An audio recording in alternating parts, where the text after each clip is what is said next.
Welcome back to Watching the Throne on the Late Night Chat Network, episode 78.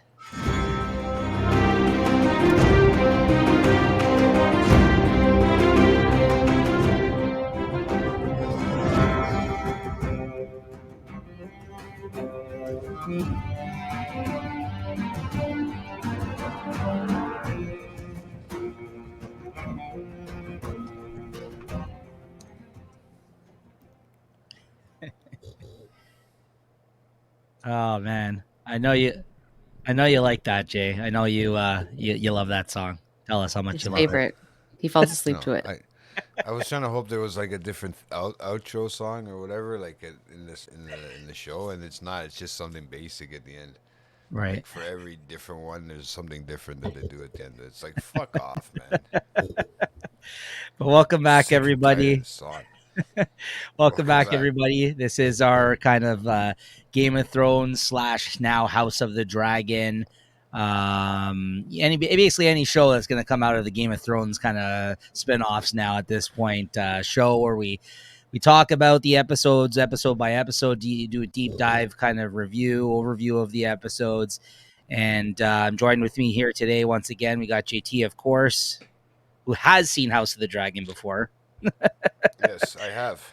This is your second time watching it, and as you may or may not know, he had never seen Game of Thrones prior to recording these shows, so that was a fun one to do. Make sure to go back and check those out, Yeah. guys, if that's of interest to you. Christina, of course, our returning guest and host, our third Yeah, no host. shit. I have to reiterate that every time at this point. Who's been joining us for the entirety of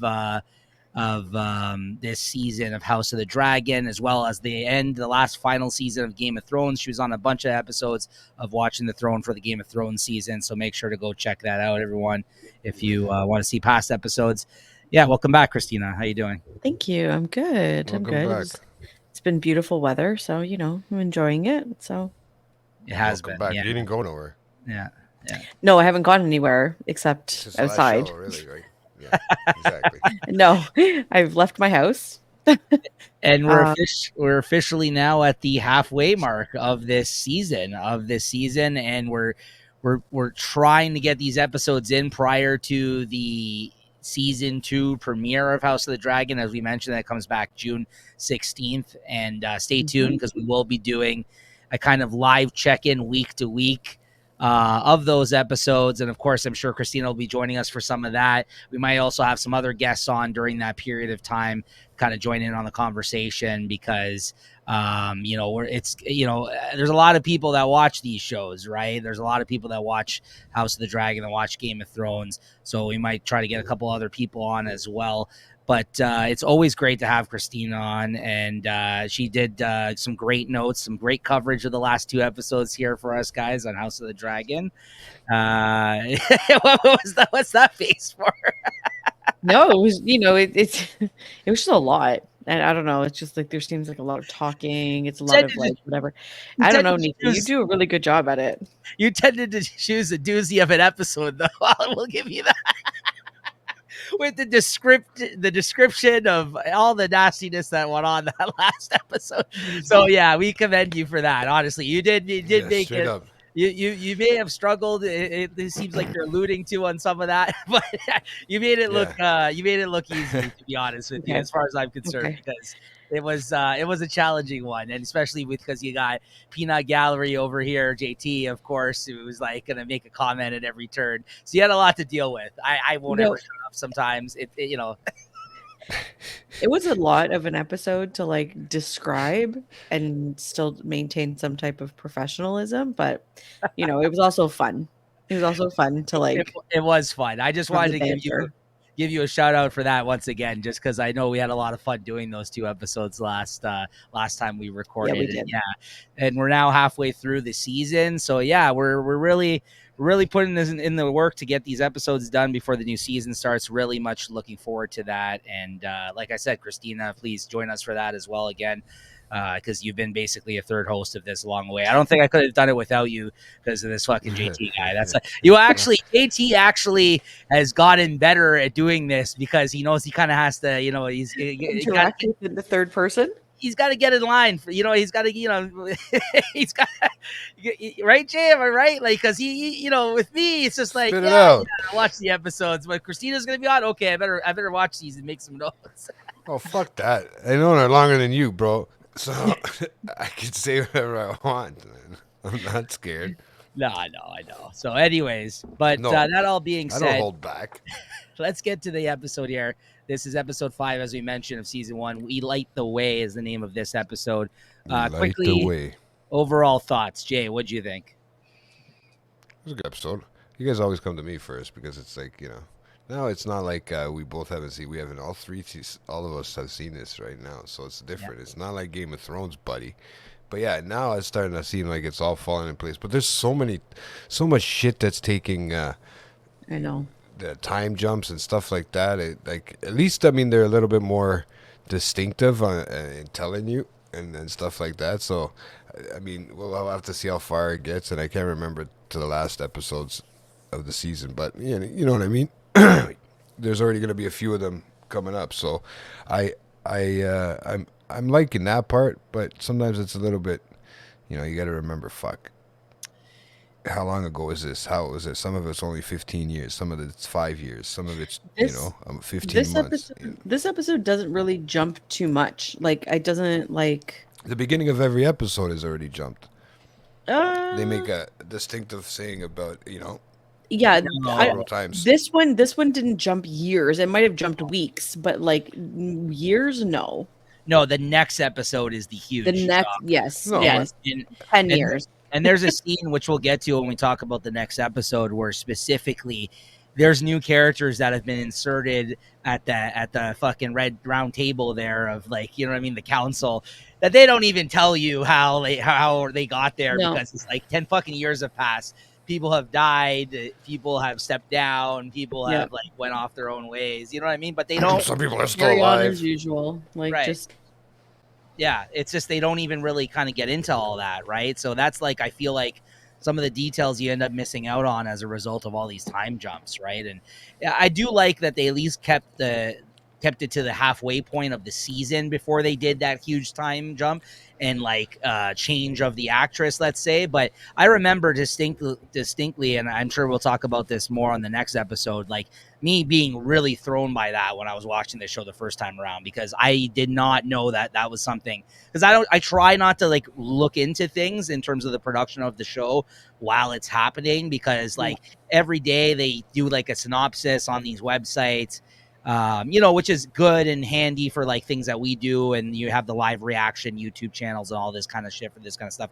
But then if you kind of look for more information on the production behind the scenes, you can also find that stuff, and you can actually spoil upcoming things for yourself if you end up doing that, right? Because they know that the fans are rabid for the fucking that type of shit, right? Rabid. I couldn't even remember a fucking word I was trying to say there. But Christina, what'd you think of this episode?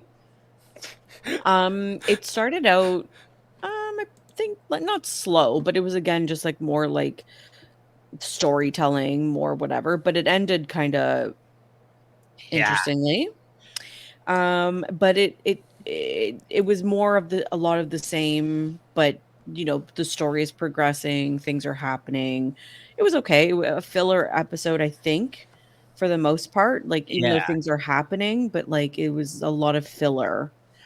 I agree with you, other than the fact that I feel like the last 15, 20 minutes, once you get to the wedding bit, that's at times I felt like peak Game of Thrones drama going on. 100%. In terms of all the plotting amongst all the characters and the deceptions and the relationships, the dramas, the fighting. Yeah. For me, it got really juicy towards the end of this episode, really fucking interesting stuff going on. And obviously, we know where it all ended off at the end of this episode. Bloody and violent as it normally does in these. As per, right? Yeah. so yeah, I agree with you. It was mostly filler and just kind of it seems like essential stuff during the majority of the episode. But then that last little bit for me, I thought was classic Game of Thrones, kind of that shit going on, right? So, yeah. But yeah, that's all I really got to say. I agree with you in the fact that everything else was basically just filler, let's say, right? So, but yeah, let's get to it then without further ado here. So, first up here, we start off near Runestone. Pretty shocking kind of first scene here, too, though. We get Prince Daemon Targaryen, who confronts his estranged wife, Lady Rhea Royce, while she is out hunting alone near her family's castle of Runestone. And this is, of course, the wife that we've heard about this whole time that he doesn't really like. This is the first time you really see her, and not for long, because mockingly she asks Daemon if he has come to consummate their marriage or if his brother has finally expelled him from court after disinheriting Daemon in favor of a girl. She asks if Daemon intends to murder his niece, Rhaenyra, to reclaim his former position, only to realize that Daemon has returned to the Vale solely to kill her. So, since as a widower, he would be free to marry again and could easily wed his niece in the tradition of House Targaryen to reclaim his former status. Realizing her peril, she tries to grab her bow, only for Daemon to spook her horse into throwing her from the saddle. She's badly hurt in the fall. When her horse collapses on top of her, Daemon briefly checks her before making to leave, seemingly content with her injuries that will kill her. And then she taunts him that he can't finish the job. However, at which Daemon picks up a large stone and advances to kill her, which we don't actually see on screen, but you kind of see the I know. aftermath. You see that fucking childbirth scene and all that craziness, but they won't even show you bashing her fucking head in with this. Like, come on, man, grow up. We see you doing it to the guys. You know, equal rights, man. I don't. Cheers. I think it Cheers was. to I that. think it was more impactful, like, because he's about to hit her, and so you're bracing for it. But then, And do then we it know if just- she's really died? That's the thing with Game Oh, of you Thrones. know That's where she's- we know That's where they know they fuck with you if you don't actually see them take their last breath. Well, we know Aha. that she's dead. We do see her body after the fact, I believe, right? I think No, do. we don't. But her cousin at the No. wedding is like Oh yeah, eating yeah, Damon's shit. So obviously she's dead. yeah. Sorry, no. There's another. I'm thinking of at the end of the episode, you see someone getting the shit beaten out of them to like a pulp. Yeah, sorry. Yeah. That wasn't the face, the rock squashing. No, That was another face that was beaten in. I don't think it was that much. I think you're reading into it a bit too much there, Jay. I think it's just choice because sometimes the kill does happen off screen. Like the scene of him kind of I'm just trying to throw it around there. You know. I know what you're doing, but I'm just saying. I think the Rock, him just picking up the Rock, is ominous enough of like, oh, you see where this is going, right? And I actually kind of thought this scene was a little unsettling, like the way he really didn't say anything to her, and then there was just some sort of, you know what I mean, like feeling that she had. He's like, oh, you're here to fucking kill me, like, or the way he kind of crept up and was like, looking at the horse and everything. Like, I don't know, it was really kind of unsettling. I felt like I thought it was a good piece of acting by Buddy there who plays Daemon. I thought, honestly. Matt Smith, yeah. Matt Smith, That's Matthew, whatever. Matt Smith, yeah. Matt Smith. Okay. Yeah, kind of made me feel uneasy, like kind of chilling a little bit here when he kind of like the hairs on the back of your neck stand up because he's not saying anything. He's just kind of standing there. Yeah, and you kind of get that scene after like the whole beautiful scenery that we get of her riding the horse in like wherever they're filming, because I think it's is it Ireland, or I think they're filming in Europe somewhere, right? Like I forgot. Yeah, I don't. I was just looking up my facts, before, and they don't really say, but it's all in that area, like the United Kingdom and like a lot of Croatia and stuff like that too, like somewhere in Europe. Yeah, I know that it's somewhere in Europe because they got by the strike right now. Like that, this wouldn't be on the air if it wasn't for like the fact they were able to film this throughout the writer's strike that was happening last year. Because if they're in Europe doing it, they're allowed to continue production during that period. Oh, because they use different, like it was like a different production, different union or something. Different union. Like that. Oh, okay. Yeah, so they were able to continue to go on. I think that's the only reason we're getting this now. That's why you're seeing so much shit delayed right now, and there's been a real push for like a lot of animated features and like things like that have been going on lately, right? So. So good opening, I thought. And then King Viserys sails the Driftmark, the island seat of House Valerian, to propose a marriage between his daughter, Princess Rhaenyra, and Sir Lenor Valerian. How is that you say his name? Laenor, yeah. Laenor, yeah, Valerian, Lord Corlys Valerian's heir. He is accompanied by Lord Lionel Strong, recently appointed as the new hand of the king to replace Sir Otto Hightower. The king's health is not helped by the journey as he becomes seasick on the way and develops a light cough. So, Poor baby. I think he's got worse things to think of. Like his missing finger. Yeah. then we go over Pleasurable. we go over to the Red Keep in this next scene, and on a rainy day in King's Landing, Sir Otto Hightower prepares to ride out of the Red Keep with his household guards and return to Old Town now that he has been replaced as Hand of the King. His daughter, Queen Alicent Hightower, emotionally pleads with him that she believes Rhaenyra's claim that she is still a virgin and that his dismissal isn't just due to this, but the culmination of pushing too hard for her son Aegon Targaryen to be named the new heir. Otto gravely, gives her shit for her naivety and presents her with the cold logic of the situation. Viserys' health is failing, and whether he eventually dies, Rhaenyra will have to kill Alicent's children, whether she wants to or not. Simply to ensure her own survival. Alicent, therefore, has only two choices: either start plotting to secure her position at court against Rhaenyra, or fully commit to ingratiating herself with her stepdaughter and hope that when Rhaenyra takes the throne, this will make her merciful enough towards Alicent that she won't kill her half-siblings. Unable to express in words that he loves her and wants to protect her, Otto gives Alicent a desperate final embrace and then rides out of the castle. Any comments on this one? No. I mean, he's no, it makes sense. Yeah. He's just laying it all out there in like one final plea, like, don't be dumb. Yeah. Think about this outside the box. Like, what are you going to do? Like, once Rhaenyra becomes queen, like, where are you going to go? Where are your children going to go? You think she's going to keep you here?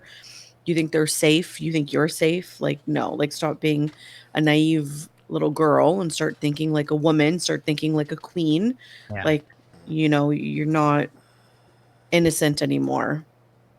So, yeah. And I feel like, there's that whole thing about he's like, you choose what to believe in this sense, right? Like, he's kind of like, listen, like he stands by his decision that he made to tell him that this had occurred despite the repercussions that had occurred, that basically happened as a result, because I feel like so many people on this show tend to hide stuff and use it to their advantage in certain situations, but yet he did come to him with the truth. And I mean, he's not, I mean, he did have other intentions, obviously, with his daughter and stuff like that in this relationship, as he's still advising her in that regard. But he also was truthful to him and I think did the right thing by bringing him that news of what he had heard, right? And like he said, he wasn't ready to hear the truth, right? And neither was she. And therefore now he has to be exiled as a result of it, right? So like I think he had some wrongful intentions in that situation, but at the same time, he paid the price. So I can't say too much more about him. Like, I don't think he's like a scumbag compared to like some of the people on this show. I kind of like him, this character. So like to see him go away here was shitty. So Jay, gives you that remembering. Yeah. Remember when what's his name left? When on Game of Thrones, when Littlefinger. Huh? Which one, Ned? Not Littlefinger. No, when what's John? his name? Jorah had to leave. That's what it kind of gave me, that kind of feeling. Yeah. It was like, oh, poor guy. It seems like decent, somewhat. Right. Yeah, so. Yeah, because he made some bad decisions while watching over Daenerys as well. That's a good comparison, actually. Yeah, I mean, he's not as noble, I think, as. I mean, then again, he did some bad shit. Like he was a slave trade. Yeah. Okay, I can get with that. Yeah, I like the comparison. I mean, it all falls kind of similar, right? Yeah. I noticed there is a few similarities as I'm rewatching it again from something else from the Game of Thrones. So, they're thinking along the same lines. Right. They land and make the overland trip to High Tide, and then Lord Corliss's fabulous new castle, built with the wealth from his famous voyages, located on a tidal island. They find no welcoming party in the courtyard, only Laenor. Again, am I saying that incorrect? No, Laenor. Okay, Laenor, sparring with his companion Sir Joffrey Lonmouth, which I completely forgot, honestly. So that's something. Just to hear the name, eh? Yeah, it's just like, what? now. Would they name him that because of this guy, or like why? Is it just a popular name? I guess I think it's just a name, like in Westeros, like you know.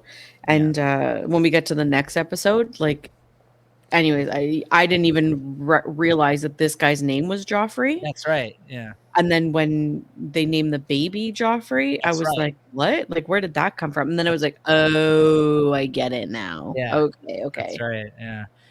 Laenor's sister, Laena Valerian, then comes from the gates and politely invites them in, informing them that Corlys was too tired from a recent voyage to meet them there. Lionel is insulted that Corlys would make the king wait like this, but Viserys waves it aside. Corlys's pride was deeply wounded when Viserys declined a marriage pact with his daughter Lyanna. So these games are to be expected if they are to re-secure his allegiance, and they might as well get on with it. Lyanna at least is happy to see her cousin Rhaenyra and departs with her for breakfast. So yeah, kind of a snub move. I mean, it's but again, it's like, I'm sorry, you're the king of the Seven Kingdoms, and one of your like lords is so disrespectful, like knows you're coming and can't even like, you know. And it's again, it's just like Viserys's character is just so like passive, and so like, okay, whatever, let's just keep like. I mean, I understand he's not gonna exactly. He's a pushover. Like he's not gonna like. But you know, now he allows people to walk all over him, and it's like, who rules who? Like at this point, you know? Yeah, you got to draw the line somewhere, right? And obviously, this is a snub of sorts, and not of sorts. It straight up is, and yeah, he had every right at that time to be pissed off about this, right? But we all know why he did. But get over it. Like, you know, okay, you didn't like accept a marriage pact. Whoop-de-doo. Like, there's other things. 10-year-old. Yeah, like, come on, please. Like, but this is also kind of when we first get to see like the Valyrian area as well, though. I think on this show, right? I don't think they've showed it really up to this. No, not yet. This is the first time we've seen Driftmark. Yeah. Then we're back over to King's Landing here. Alicent then goes to the castle's Godswood for what's that? Do we see it? Have we seen it before? No. I'm just gonna look up something else. Sorry, keep going, and then I'll. Okay.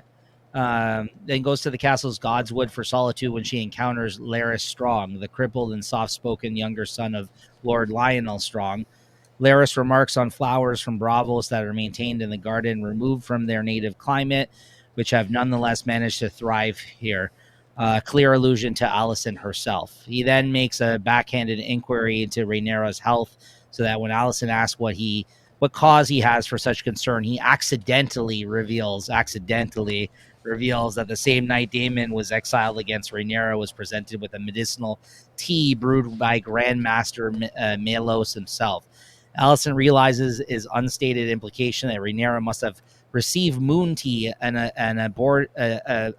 basically an abortion drug, and therefore she must have truly had sex with Daemon. So now she's like, you know, after all that, and now my father got exiled, and I went to bat for her, and she lied to me, and that actually did occur, right? Even though we know that she didn't have sex with Daemon, but kind of gets in her head here. This is basically the new Littlefinger, as far as I'm concerned, in terms of like characters on this version of the show, right? On this spinoff, right?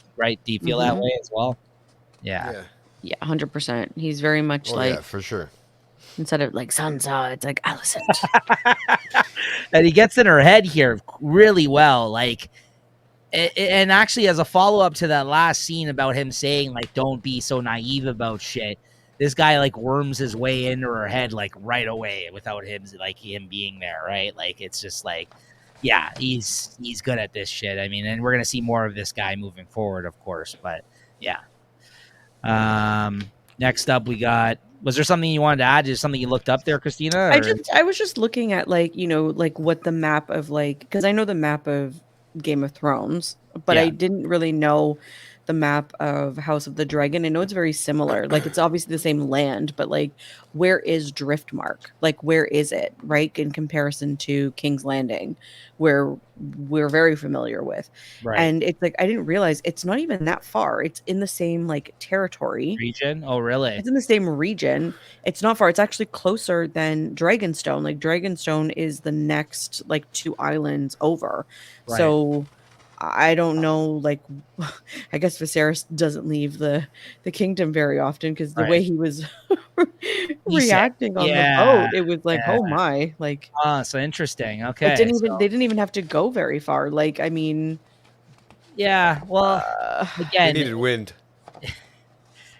I think it just also lends itself to the fact that like we're learning more about this guy who's, you know, not the most capable or well suited to be king. Like, and I think that's kind of what him getting sick on the boat too was trying to allude to. Everybody else seems to be fine. You know what I mean? This guy's sitting there puking his brains out, right? So yeah. I mean, but then again, he's also battling fucking disease, which I guess we have to, right? Like the fact that he's in the next episode, which is 10 years later, and he's still alive, I was shocked. I was like, how's this guy still alive? Like, right? Like, he's just falling apart. Right? Yeah. So, anyways. Well, that's interesting, though. I did not know that. That's so close. Yeah, neither did I. But anyways, now we know. Viserys proceeds to the Hall of Nine, the main throne room, which is filled with fantastical artifacts from the far corners of the known world that Corlys brought back from his sea travels. Corlys receives Viserys and is clearly enjoying himself for the king to come to him to request a marriage alliance to his son, but he stops short of outright arrogance. He also compliments Lord Lionel on his recent promotion as Hand, a backhanded dig at his rival Otto Hightower's fall from grace, and informs them of Lady Rhea Royce's death. Corlys's wife, Rhaenys, then enters the hall, still in riding gear from her dragon. Both sides are outwardly polite, but the unspoken truth is that Viserys has come to beg them to unite back with the crown and make a show of false modesty. Rhaenys is genuinely surprised and concerned when she notices that her cousin has lost 2 fingers on his left hand, though he insists he is fine. Both sides quickly agree on terms. The firstborn child of Laenor and Rhaenyra, regardless of gender, will inherit the Iron Throne. Corlys also asks that per Westerosi tradition, their children will take their father's surname. Viserys says he can't allow the Targaryen dynasty to end with him just because he had a daughter, but as a compromise, he offers that Laenor's children will take the surname Valerian. Is it Valeron? Or is it Valerian? Yeah, okay. But after that, Laenor's grandchildren will have to go back to using the surname Targaryen. Corlys finds this an equitable solution, and the marriage pact is finalized. Viserys' cough gets worse, and Corlys starts to show concern, but Viserys says he is just tired and leaves. What do you guys think of this? That was a long ride for a little talk. The poor guy was coughing up a lung, and you know, like the poor guy, like seriously, like, and it was on the open water. And think about it too. This was 100 years prior, so they even really had to depend on air. Given your point there, I have a question. Was the message by the messenger by Raven, was that not happening at this point in time, or is that only a what do you call it? A thing that happens in like where the Starks are? Is that the north? The north? Is that a northern thing? Okay. Yeah, that's true. They were doing that shit with King's Landing all the time. So is that not? I have not seen one. Have we seen any messenger ravens on this show yet? I don't know. No, certain things they don't trust the birds for. That's true. They obviously get information that way because they make mention that like, oh, we received a message, like, you know, or we received a raven, you know, like, I don't. Do they say raven? I think it's probably more when it comes to that kind of stuff too, royalty. Like you're gonna go in and say it by hand, and you're gonna talk in person. I think about it. I don't think it's more. I think it's more of those are just other stories that they tell here and there, just to keep you posted with things like to each other. Like ravens for further distance, I would think, from north to south, right? Yeah, I'm so used to that happening on Game. Maybe they didn't have them trained. Maybe I hadn't have them trained yet properly. Yeah, that's true. They weren't reliable. That's kind of why I posed the question. It's only a thought I had just right now by Jay saying like, yeah, it seemed like a long way for them to go just to deliver this message. But then other times it's necessary for them to meet in person because it's like you got to keep up appearances. Like this is like an actual marriage pact proposal type thing. So you got to maybe the dragons eat the fucking pigeons or whatever the birds. Raven? You know what I mean? Like whatever, same shit, different color. Anything that you wanted to add about this scene there, Christina, though? Or no, I think it was necessary. Like they had to, you're right, they had to do it in person. I think it's a little, again, ridiculous that like the king had to travel there to have this conversation when it's his daughter who's the heir. And like, but in true, like, you know, male fashion, it's like, well, whose last name does the kids get? It's like, right. Who's the king? Who's the queen? Like, you know, like, of course. Yeah. You know? Right down to the last detail they have to figure Hey, out. whose last name do you have? No. Fair. Yeah. I mean, there's some traditions that people still follow, right? So Yeah, no, and that's not the problem, but it's just like, you know, now they're just like nitpicky. Now they're just like whatever. I understand, but you understand both sides. Like you get you know, the succession thing, but you also get the like pride thing. It's like I get it. The other thing too is like with marriage too, that's the case sometimes with families as well, right? Like there's some shit like that, like not that I would know, I guess, but I also just from my understanding, sometimes there's situations like that where each family has to have their say about certain things that are gonna occur, right? And obviously this is on a you know, a royalty level here, right? So this is like another thing there. Aren't all women royalty? Come on. I had that issue. Like I was gonna say, aren't all women royalty like that? So you don't have to be royalty, right? They only get to be royalty for a day. For sure. Yeah, no, I think that's just a normal thing that happens, right? The thing that I had written down here, the main note I wrote about this scene was the look on Lionel's face after they hear the news about like Rhea Royce falling off her horse. They mentioned how skilled of a rider that she was, and he's just like, yeah, like no one there thought like that's what occurred, right? He's like, yeah, okay, whatever. Like he's like, yeah, I'm sure she died falling off the horse, right? I just love how many people in that room had the same idea, but they couldn't say it in front of his brother and like accuse him of such, right? Even though like everybody else there was just like, even though she was a fucking fantastic horse rider, would never fall off a horse. That's how she died, apparently. Hey, you know what happens? Apparently, you know, when people are like that, when they're fantastic at something, apparently skiing, they run into things. Yeah, it happens. Yeah, Sonny Bono. There you go. Michael Schumacher. That's another one I was thinking. Yeah. Well, Sonny Bono, I think, ran into a tree too. I think skiing, right? It's not how he died. Dead. Yeah. And I was gonna say, fucking, what's his name? Christopher Reeves fell off a horse and paralyzed himself, but he was Superman. So there you go. But he died of a bed wound, not of that. But yeah, anyways, moving on. Yeah, he died of a Viserys. He died of a Viserys thing, you know, like that's right. Bed sores. Yeah, bed sores. Yeah. Later, Rhaenyra and her cousin. The places these conversations go sometimes. Later, Rhaenyra. I'm like so late to this conversation, but I was like, oh, Steve Irwin. Oh yeah, that's right. Got killed by a fucking manta ray, right? That guy pushed it though. I don't fucking care. That guy was fucking doing shit he shouldn't be doing. But you're right. Yeah. Like something so unexpected for, of course, the person who deals with these things all day, every day. That's what ends up taking them out, right? That's true. It just takes one incident. It's like Bear Grylls like dying of like dehydration, like you just or something. You know, it's just like. It's very true. That's a good comparison. Sorry, I was just like my brain was like do while you guys were talking, and then Nico like moving on, and I'm like, Steve Irwin.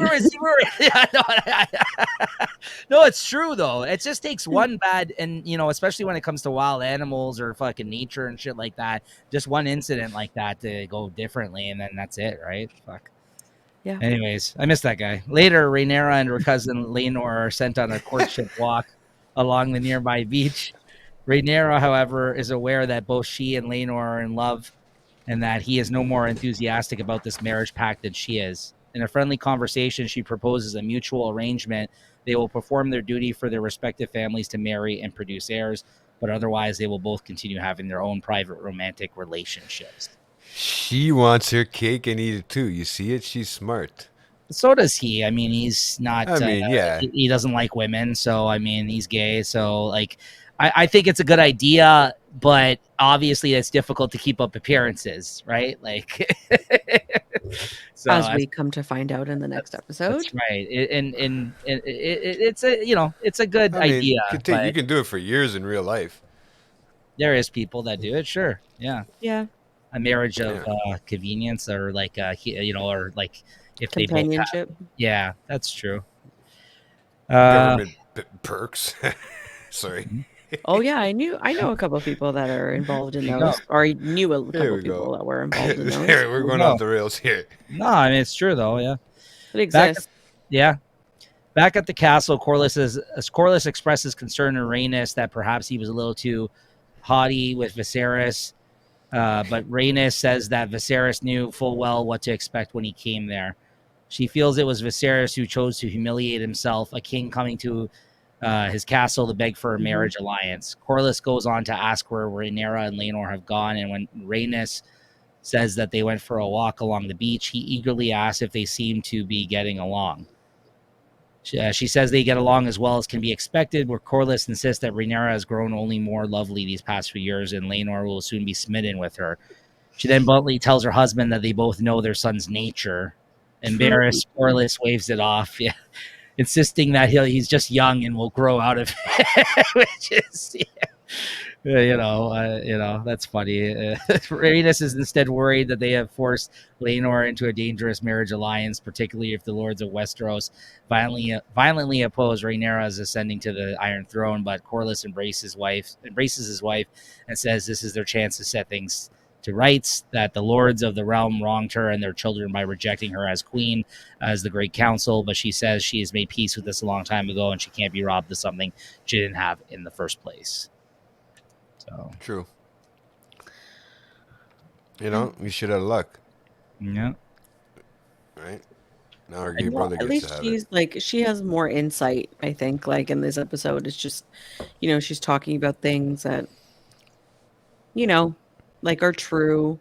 She's very like blunt. She's very matter of fact about things. So it's like, it seems like Corlys like has his head in the clouds a little bit still, and she kind of brings him back down.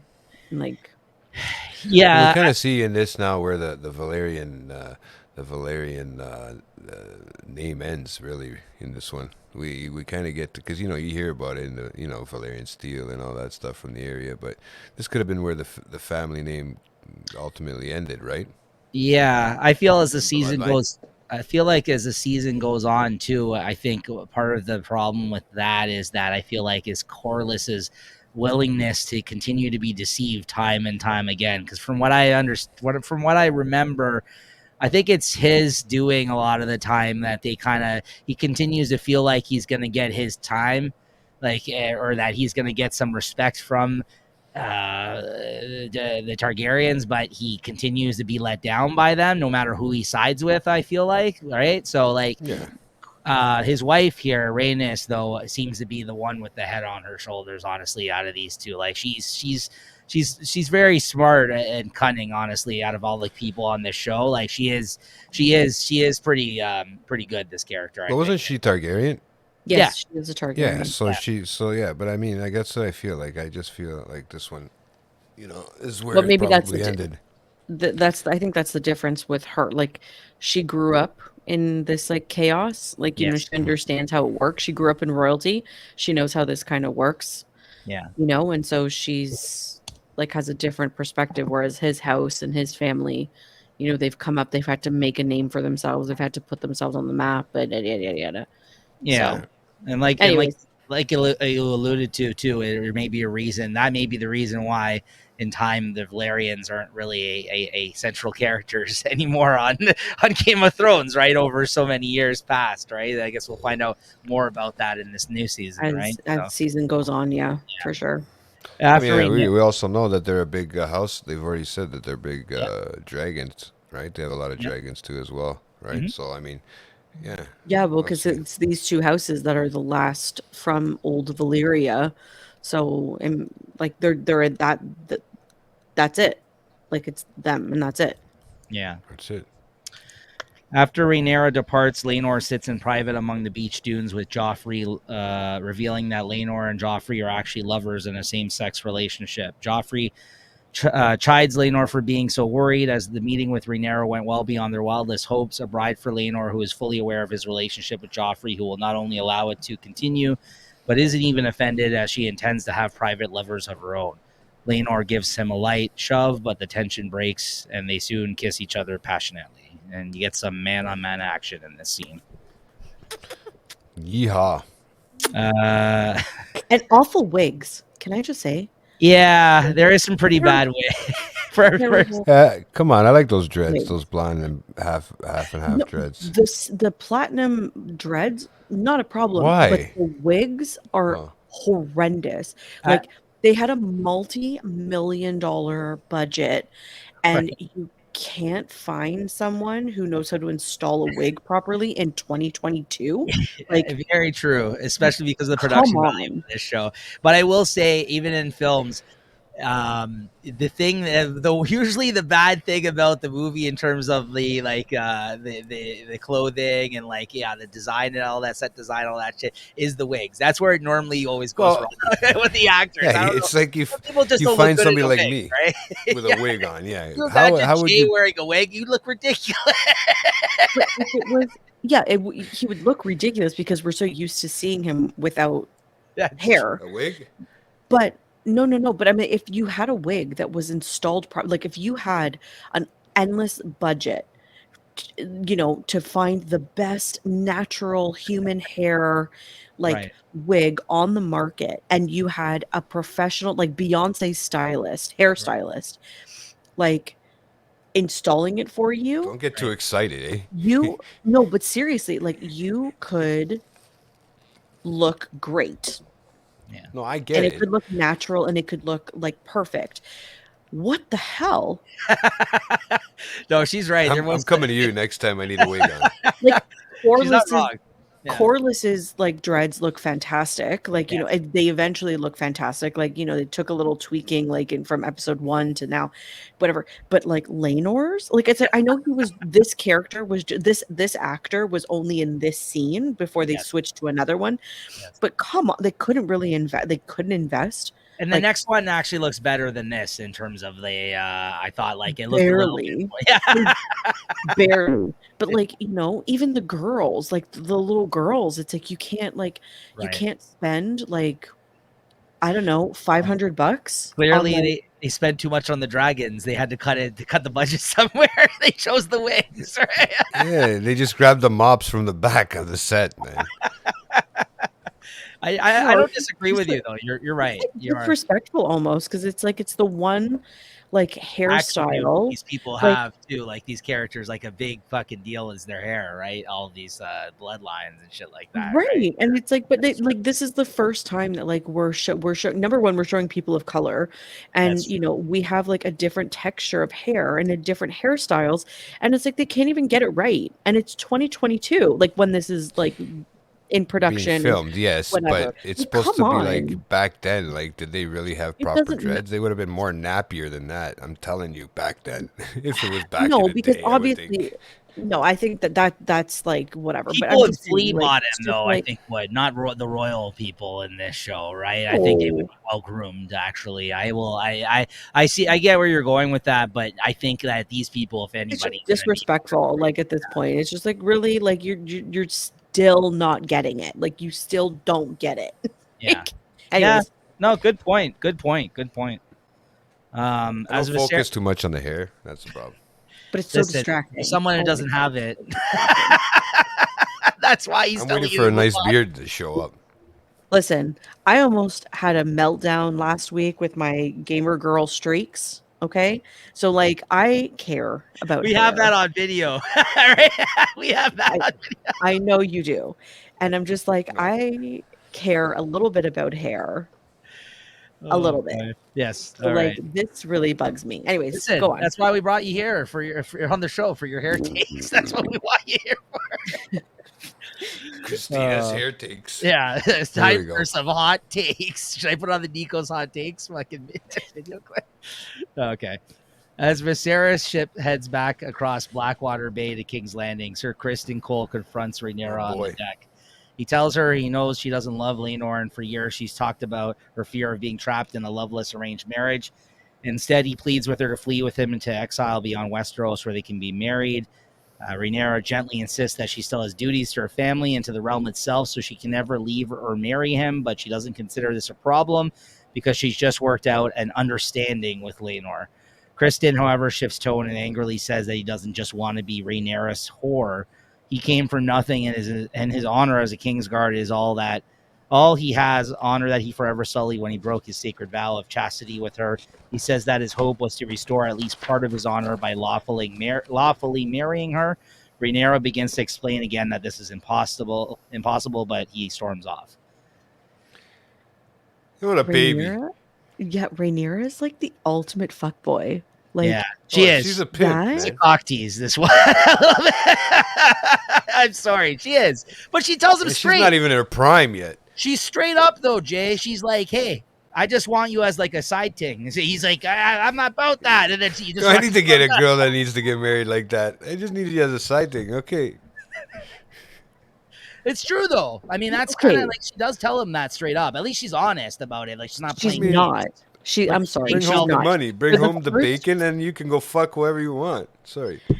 The first 4 episodes, all she was like, "Man, I don't want to get married. Man, I don't want to get married. Man." And now it's just like, I have to get married, and I can't leave my family, and I must uphold my duty. Yes, I did write that Straight down. up telling me you want to be a whore. I said Exactly look, what she does. I said, look at her here. Is finally taking responsibility seriously of her in this. I'm like, where did this come from? That's where she draws the line. Where she's like, I'm sorry, I just gotta bang you on the side. I have responsibilities now. That's the turning point in the whole series, guys. Right? Come on. Here we go. Christina's right though. The whole time she's like, oh, I want somebody I actually love, and then like she has an opportunity here, and she's like, nah, I'm good. You're a peasant. Get out of my way. Yeah, but then we find out who she's really fucking, so it really throws us off, man. That's another fun one. Well, because she had to replace her side piece. Right. And that's the more fucked up thing. While this is going on, she's lusting for her uncle. It's ridiculous. It's crazy. Oh, boy. Yeah, she cannot control her hormones. And then Criston's just like catching feelings over this. He's just like, he doesn't like, you know. Poor guy lost his virginity to her, and yeah, he's got a boner for life for that girl. I think he should have reconsidered this whole arrangement. Honestly, I mean, he could have maybe worked his way in there eventually, right? I don't know. I guess he has some, self-respect. I guess, right? But I think you said it. He caught feelings, and you know what it's like when you catch feelings. Right. It's like you can never go back. Guys, yeah. That's you exactly. You Sex can't go back. Things. Yeah, so that's what ended up happening. Yeah. So, when Harry met Sally. That's what ended up happening. So good scene, actually, in that regard. Yeah, give us a lot to chew on there, right, Jay? Sorry. To be honest, my first reaction to this was like, the D is no good. Like, she's like, nah. Sorry, I'm kind of in a thing with my uncle right now. I'm kind of betrothed, so like, because like he like snatched it back, like he didn't give it up to her when like she wanted it, and he was like, nah. And then like now she's kind of like all like, like conflicted about this whole situation. I think that's why she like knows eventually that she's going to pursue her uncle. Quite honestly, I think that's what's going on. She knows she's going to pursue her uncle. Yeah, never thought I'd hear this sentence. Like, this is Game of Thrones. Okay. Anyways, after Criston Cole returns from Driftmark, Alicent then summons him to her chambers and dismisses her servants so they can speak in private.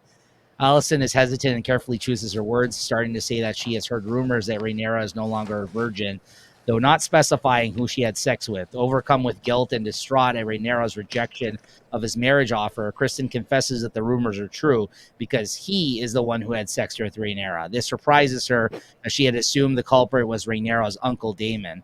Criston says that even if Rhaenyra initiated things, it is still his own fault for her abandoning his Kingsguard vows. Kristen pleads that if Alicent is a merciful queen, he only makes a small request that he be granted a quick death by execution instead of the drawn-out torture that by right the king will subject him to. Alicent, however, is utterly stunned at Rhaenyra's betrayal, realizing that she used a lie of exact words to swear on her dead mother's memory that she never had sex with Daemon, but she still wasn't a virgin. While some of the details were inaccurate, Otto was fundamentally correct to suspect Rhaenyra of losing her virginity and jeopardizing the upcoming marriage alliance. Thus, Rhaenyra indirectly cost Alicent's father his high-ranking position at court.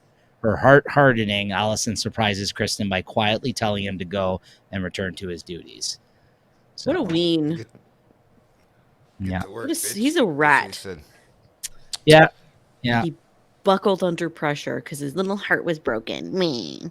Yeah, pretty much. Yeah, pretty It's much. like a Ned Stark thing, no? Isn't it? Like, I gotta go do my vow. I No, gotta, that was not. He was, No, How that was dare not- you? that was being honest, dare man. you? That would have been honest. Dare you? How dare you? He's young and naive, so it's, you know, Ned Stark No. at least got one action in with the snow. He has no loyalty. How No. dare you compare this guy to fucking Ned Stark? He's no Christian. He's nice, man. No loyalty. Should kick you off the fucking show. Don't blow me. How dare you? All right. When King Viserys arrives back at the castle, yeah, thank you. That's No. just like the tree. Trust me. The tree. Oh my god, the tree. When King Viserys arrives back at the castle from his journey, however, he collapses as soon as he dismounts from his carriage in the courtyard. Rushed to his private chambers, he recovers slightly in a bathtub while attended by his maesters. Amputating the 2 fingers on the king's left hand only slowed the advance of the persistent infection, and now after several more years, it has once again continued to spread along much of his forearm.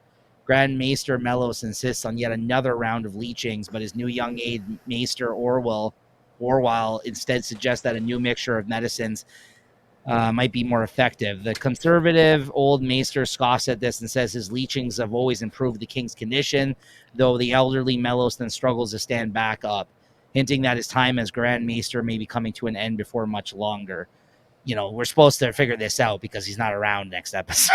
After he leaves, Orwell Thank God for this synopsis because Right? it's just like all these little details. It's like I never would have known. I would never would have paid Wait attention. till the next one. They have an explanation for all of this, and I'm like, this must have all been the book because as a viewer, I don't know how you're supposed to piece this together. I've watched this like 3 times and I Right. still don't understand what the hell is happening. Right. After he leaves, he hands Lord Lionel a new medicine anyway and says that drinking it will help the king sleep. Now alone, Viserys laments to Lionel that he doesn't think he'll be much remembered as king because he wasn't a great warrior and made no glorious conquest, but neither did he suffer any major defeats. Lionel says that many would consider that a good legacy. Pain Viserys smiles, but says that a peaceful and uneventful reign isn't the stuff of epic songs retold at feasts. He then ponders wistfully that if some great crisis had occurred when he was younger, it's possible he might have risen to the occasion and that Crucible been forged into a different, better man. Rather than humor him, Lionel says many yearn for that test, but in truth, most men faced with crisis wish it hadn't come to them. Viserys respects his honesty, but can't help but think of another life he may have had and wonder about his legacy. This is a He's very not even dead yet. But yeah, this is honestly though, this is a very human emotion though, wondering about what you're going to be leaving behind in terms of your legacy and all that kind of thing. And we've seen this happen time and time again on Game of Thrones, like, you know, even with Jaime and that whole storyline about how he would be remembered because he did so many fucked up things and blah blah blah blah blah.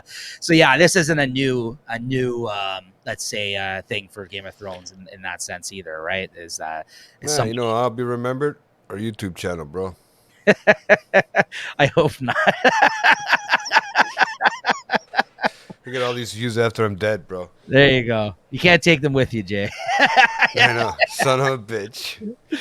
The long-awaited royal wedding ceremonies finally begin. First, a grand feast in the Red Keep to be followed by 7 days of tournaments and spectacle, culminating with the marriage ceremony. The Valyrians arrive on their dragons, Laenor on Sea Smoke and his mother Rhaenys on the older and larger Melees.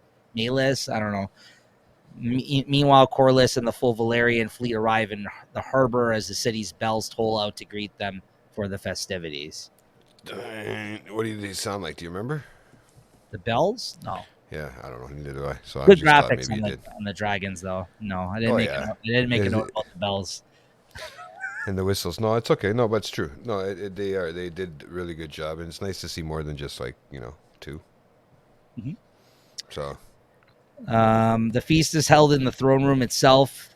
Envoys from all the major noble houses of the realm are announced in turn by Sir Harold Westerling as they enter, such as Lord Jason Lannister and Lord Hobart Hightower, with the notable absence of Otto. Viserys and Rhaenyra sit at the middle of the high table set up in front of the throne's base and receive each in a group. Queen Alicent is noticeably late and has yet to arrive. The entire room comes to a halt for the entrance of this stunning entourage of House Valyrian, dressed in extravagant gold tracery. Corlys, Rhaenys, Laenor, and Sir Vaemon take their seat at one side of the high table. The assembled guests are surprised, however, when just after the Valyrian entourage finishes coming through the doors, Daemon Targaryen follows some distance behind them, even though his brother Viserys exiled him for a second time and told him never to return. The balls on this guy. Daemon was Corlys's partner in the capture of the Stepstones. However, they are only a faction at court where he is somewhat welcome. After a tense moment, Viserys silently welcomes his brother back as it seems Daemon is appearing out of courtesy for his niece's wedding. Viserys orders another chair brought up to the high table for Daemon next to Lionel Strong at the opposite side from the Valyrians. After the moment with Daemon has passed, Viserys rises to give a speech in praise of House Valyrian as the crown's most faithful and powerful allies, and that this marriage will unite both families as one. Anything on this scene? Or I know there's a lot to unpack on the next scene here, but anything on this? Well, just the audacity, like Daemon just shows up to court and he just like walks in and everyone's like, oh, okay. And then they're balls. again, Viserys is just like, please pull up a chair. I was about to say, you're going to see like this and the next thing. Again, people are just disrespecting this guy left and right. It's an ongoing theme here, right? Is that we're seeing. But he feeds off of it, eh? Who? Viserys? No, Daemon feeds off of all that attention. Oh yeah, he loves it. Yeah, he loves it, man. Yeah, I like that kind of character. Like, they kind of are giving me I want to see what happens with him in the new season. Oh yeah, great character for sure. Just then, Queen Alicent enters through the main doors, intentionally interrupting the king in the middle of his speech. Alicent is dressed in a green dress. Larys notes to his brother, Sir Harwin Strong, that when House Hightower calls its bannermen to assemble for war, the watchfire in the high tower is set to burn a green color. In effect, green is the high tower's war color, and that is what she is dressed in this scene, which is very interesting, right? The intention behind this move, right? Well, isn't this in Game of Thrones somewhere? Go ahead, Christina. What do you mean, Jay? With the green, like or was it another color in that one? With the dress. Yeah, the Martells. They had like the roses, like they were green because they're from the same area. But I thought one of them wore something too at that point. Maybe I mistaked it because this was the first series that came. I don't know. I could be wrong, but I thought there was a color of war too, and they were talking about a Game of Thrones at one point. Well, they like, I mean, most of you can like, you kind of tell like what house everyone belongs to based on like what they're wearing on top of like their hair color. Like it's kind of like, there's color matching to keep it all together kind of thing. But yeah, like I thought it was like powerful. Like, I mean, in the last scene, she was wearing green or like a bluish green. Like she was wearing a blue turquoise, to start her, her, I don't know, getting away from the Targaryen or making a stance kind of thing, like separating herself from the intentions. But yeah, when she showed up, number one, late, and number two, like interruptive of Viserys' speech, it was like, okay, no, she wanted to be seen. She wanted people to know that she's still the queen. Yeah. Queen, but she's a high tower. Like she's because every time you've seen her, like she was wearing black or red, which are Targaryen colors. So. And I think it's also important for her to be representative of her people, her house, right? Yeah. Especially since her dad just got exiled, essentially, right? So yeah, that's for sure. I appreciated Larys at that time Strong saying like, oh, when the High Towers wage war, like their flames are green. So it's kind of like I liked how he explained that too. And I think this goes back to what we were saying a couple of episodes ago too, is that some of the subtle choices for the shit that they choose to show or tell the story, the fashion in which they are doing it on this show, I quite like. I think there is a distinct difference in terms of like the way they choose to show some of these relationships on this show in comparison to Game of Thrones. Honestly, like I think they approach things a little differently on this show. They do a lot of things I think they don't fully explain sometimes too, and they leave it up to the viewers now who already have an understanding of how this world works to kind of figure it out. I think, which I think is really smart on their part. Right. So like, I like that kind of stuff. Like, I just like how like the continuity, because like, yeah, like you said, like they did it in Game of Thrones. It's different now. And you're right. Like we kind of know what to expect here. So we know what to look for. But I know like when we were recording Game of Thrones, I would bring in little factoids here and there about costumes, hair, this, that, whatever, colors, whatever. It's the same kind of thing that's happening now, just a little different. Yeah, that's yeah. Alicent silently makes her way through the feast hall as all, save for Daemon, rise for her presence. When she reaches the high table, she gives Viserys a peck on the cheek. Alicent coldly congratulates Rhaenyra, referring to her only as stepdaughter. Her fixed, sharp glares and dramatic entrance make it clear to Rhaenyra that she knows she was lied to and their friendship is over. Viserys returns to his speech, concluding with his hope that just as the Velaryons have followed the Targaryens since the Age of Dragons in Valyria, the new union will usher in a second Age of Dragons in Westeros.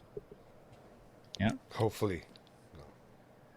And then, despite the tense entrances of Daemon and then Alicent, they are behaving civil in public. So the tension subsides and the wedding feast begins in earnest. Musicians begin to play as Rhaenyra and Laenor begin the first dance of the evening, and they are joined by dozens of other couples in a large-scale ballroom dance. Alicent leaves the high table and approaches her uncle Hobart, who affirms Old Town's support of Alicent. Sir Gerald Royce then approaches the high table to openly accuse Daemon that he killed his cousin, Rhea Royce, as her writing skill is so well known she couldn't possibly have died in an accident. And by the way, this is... So his reaction is fucking awesome in this scene. He's like, who are you?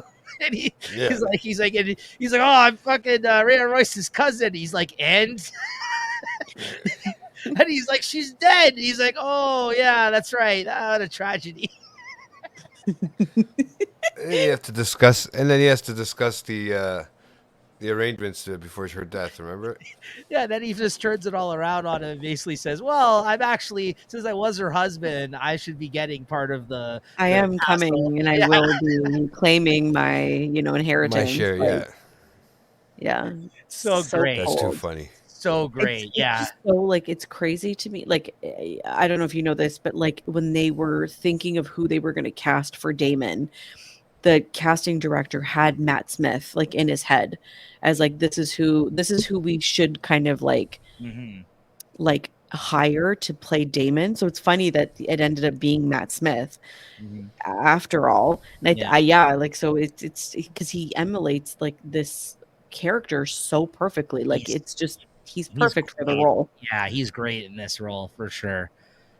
I just think that this was just a fantastic scene on his part, right? Just his reaction to all that, like so that's basically what ends up happening. Daemon warns him that such accusations are not only serious but have little evidence. You'll have time to hear them out again when Daemon goes to Eyrie to present Lady Jean Arryn. Yeah, there you go, the Arryns, with his claims over his dead wife's inheritance to Runestone. Gerald leaves, and from across the table, Daemon exchanges glances with Corlys's daughter, Lyanna, now an attractive young maiden of 17 years. When Lyanna goes to the dance floor, Daemon cuts in to pair with her, and they exchange light flirtations.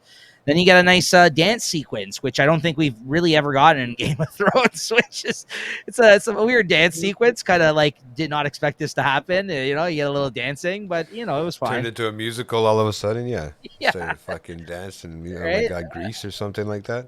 I'm used to watching like Bridgerton, but I wasn't expecting like Bridgerton there was ballroom. It was like a straight up dance sequence. There was some sidestepping dancing going on. I don't know what was happening there. You were like the Irish two-step. The Irish two-step. Dragon, like the Irish two-step or the fucking English two-step or something. I don't know. Yeah. So I kind of that was interesting. Two flap. It was interesting for sure. I was like, oh, okay. I guess this is what the Targaryens did for That's how they get wedding down. traditions. We gotta learn to dance like that. Get down, get down. Yeah, that's right. It's a Jay. Backstreet Boys jam. The next wedding, yeah, the next wedding we're both at, Jay. We got to bust out the Targaryen. The dragon dance. The dragon dance. That's it. We call it, bro. Meanwhile, from observing how Rhaenyra and Kristen keep glancing at each other, Joffrey accurately deduces that Kristen is her secret lover and notes this to Laenor. Lonmouth then makes his way over to Kristen and speaks of their informal alliance and how both of them will protect the secrets of Rhaenyra and Laenor. He has no way of knowing that Kristen desperately wanted to marry Rhaenyra to restore his honor and is on the verge of a complete breakdown. And that's obvious here. He's very infuriated watching all this shit go down in this scene. You can just tell on his face, right? So he's like a ticking time bomb of sorts in this scene. What do you think of the food that they were eating? Viserys is bowing down. Chop his like chicken, and he's like hacking at it, and he can't like get a piece. Yeah, they looked like there was some egg in there too. I don't know if it was like mixed into his plate, like because it looked like an egg at some point with the chicken. Yeah, I don't know. Like he was like. All I know is that he was. Egg's been around for a long time, chicken, and like he was missing. And he was like just hidden the plate, and it was like I don't know if that was like on purpose or it might have been because he's distracted by everything happening, right? Maybe that's what they were trying to convey. I don't know. Drunk, He was probably on the line, maybe. But that was really funny because even like Lewis, it was like the old man cut. He was like, "Is he trying to cut his chicken? Because he's doing a terrible job." Yeah, I know. So of course, Lewis would fucking catch that. And yes, Jay, I know they had eggs, but it's kind of a weird thing to have in the mix with fucking chicken and whatever else was going on there. Maybe, I don't know. Well, the chicken and the egg, man. There you go. It's perfect, bro. You have an answer for everything, don't you, bro? It's fucking always nice. All right, they make I love how they make a handsome match, don't they? He says to him, and he's just like, he's like looking. Yeah. He's like, yeah. Say that about us, bro. Daemon then cuts in to dance with Rhaenyra and then speak in High Valyrian to keep their conversation private from those around them. Daemon urges Rhaenyra that she hasn't married Laenor yet, and though he thinks he's a good man and brave knight, he will bore Rhaenyra in their sham marriage. So he has this one last chance to run away with Daemon now that his wife is dead. Rhaenyra, however, feels spurned by Daemon and suspects that he only wants to marry her to gain political power for himself. As they exchange fiery words, they come close to kissing. Viserys angrily observes Daemon through the crowd. But that just then they are interrupted by a piercing cry from a different part of the feast floor. She really fucking challenges his manhood in this scene. That's what I mean. She's like, yeah, just fucking take me away then. Let's do this. Like, and he's again like, yeah, she's like, oh, the hours draw closer, uncle. Like, whisk me away. You have a sword. Like, what are you doing? Like, hey, cut down all my father's Kingsguard and take me. Fucked up. She calls his bluff, right? And this whole his intentions, right? But I think she's also turned on by it. Like, I think she's like, yeah, let's do this. Oh, right? Yeah, of course. Yeah. She's getting off, bro, on this. Yeah. It's power. Mm-hmm. And then finally, a brawl is broken out in the packed room, but it becomes clear that at the center of it, Kristen Cole has begun pummeling Joffrey Lonmouth. Laenor manages to see Joffrey. You don't want to be a Joffrey, man. You just get your ass beat. Joffrey's get kicked out. They knew, oh fuck, we better not name this guy Joffrey, otherwise we're fucked. Let's get him out of here. Laenor manages to struggle his way through to them and tackles Kristen off Lonmouth, but Kristen rises and punches out the groom. As waves of scuffles ripple out, it nearly turns into a human crush. Another angry guest throws Laenor over a table and away from Kristen. Rhaenyra is nearly trampled, but Lionel sends his son Harwin to save her. Harwin tosses and punches people in the crowd aside to reach Rhaenyra, then slings her over his shoulder and wades out to safety. This is important in terms of the next episode, what happens here, I guess. Kristen kneels on his chest and continues his savage beating. He manages to pull out his dagger, but Kristen easily blocks it and snaps his arm. Kristen then flies into a dark fury, shouting and punching him over and over again. The onlookers too stunned and afraid to intervene. Kristen keeps punching until his arm is so tired he cannot lift it anymore, revealing that he's beaten his face in with his bare hands and killed him. The left side of his face is cracked open down to the skull. trailing Viscera onto the They floor. show that. Yeah. Kristen silently rises What about and that? basically makes him like a piece of meat. Yeah, just bashes his fucking head in. He silently rises and slowly walks out of the throne room. The other guards too terrified to stop him. As the guests clear the floor, Laenor regains consciousness nearby and rushes over to his lover, only to see that his face has been reduced to gore. Laenor wails in anguish while cradling his body. The stress is too much for Viserys' already delicate health, and he begins to bleed from his nose. Great scene. Great fucking scene. Everything just basically coming to a boiling point, which, again, very Game of Thrones. Yeah, right? Like this type of shit that goes down. But hey, if nobody knew that was his lover before, I mean, I'm pretty sure they're going to know now. The way he was crying over him. Yeah, I forgot that his face looked like that, and then when it came up on the screen, said equal rights in the beginning. Yeah, it was pretty brutal. Like that was gross. Mm-hmm. Unobserved, Kristen makes his way to the Godswood and slowly removes his white cloak and armor, now stained in his Lonmouth's blood. Kristen kneels in front of the sacred weirwood heart tree, Jay's favorite tree, and calmly and deliberately draws his dagger. It all comes back to the tree, bro. The tree knows everything, bro. It even knows the killing. This is what it sees throughout its life. It's seen a lot, bro. Yeah. Preparing to kill himself at the last moment, Alicent appears and calls his name, preventing his suicide. Rhaenyra has ended this day with two major enemies bitterly opposed to her. And finally, some hours later, all of the guests have been ordered out, and King Viserys has canceled the 7 days of festivities and games leading to the wedding ceremony. Instead, determined to finish this as quickly as possible, Viserys has called in the High Septon to wed Rhaenyra and Laenor in a private exchange where they just look fucking miserable, vows in front of their respective parents and close advisors. Rhaenyra and Laenor are still in shock and crying as they go through the exchange of vows on their now ruined wedding day. The High Septon concludes and pronounces them officially married. At this release, Viserys, who has been holding himself together on pure adrenaline, drops to the floor in a full faint. His aides rush to tend to him, while on the other side of the throne room, rats lick at the pools of Lonmouth's still warm blood. That was cool. Yeah, I like that view of the rat there fucking licking the blood.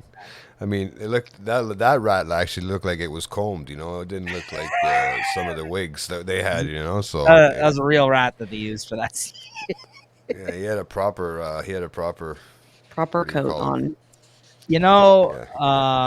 Honestly, like in terms of symbolism, just doom marriage. Like, you know what I mean? Like, it's like, I just think that, like, in the wake of all the shit that just occurred, like, how can you be going into this marriage thinking positive feelings at this, even on top of that, it's a sham of a marriage too, right? But like doomed. Yeah, right? It's just a marriage of duty. It wasn't a marriage of love or a marriage of anything. And it's right.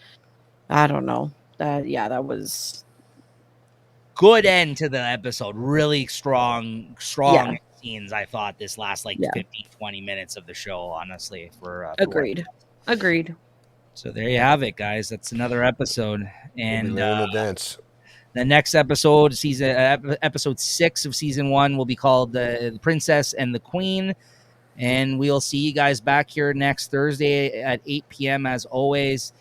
Actually, as of this episode, you'll actually be seeing this later on in the week. So from here on out, everybody, you're actually going to be getting 2 episodes a week. You're going to be getting episodes on Tuesdays and Thursdays for the remaining weeks leading up to the release of season 2 of House of the Dragon, just because that's the way we have to put these out in order to finish in time for the new season, because I wanted all of the season 1 to be out there for you guys. So for these last 3 weeks, from episode 6 to 10, you can expect 5 to 10, you can expect 2 episodes a week coming out, everybody. That'll be Tuesdays and Thursdays at 8 p.m. So I'll have to remember to mention that at the start of the next episode as well. So thank you to everybody that tunes in for these, though. Honestly, the numbers have been doing really good. We really appreciate all the support and views that we've been getting for this. And thank you to Christina. Yes, you're the reason. I know you're waiting for No, I'm just like, I'm kidding. I'm kidding. No, for sure. No, thank you for, you've been on. She keeps hitting replay, and she gets her husband to do the same. Lewis, did you watch that one again? That's why his views are on his show. Lewis is literally in the background right now watching an episode. No. No, for sure though. Thank you to everybody. Thank you to Christina, honestly, Bless you. for doing so many of these things with Thank us. you And guys. Thank it you. is a big ask. It is a big ask. It is a Putting lot of up with hours that Nico. we put into this thing, putting up with JT. Anyways. All right, everyone. We'll see you guys next time. Thanks again, and for another episode of Watching the Throne, House of the Dragon. Later, guys.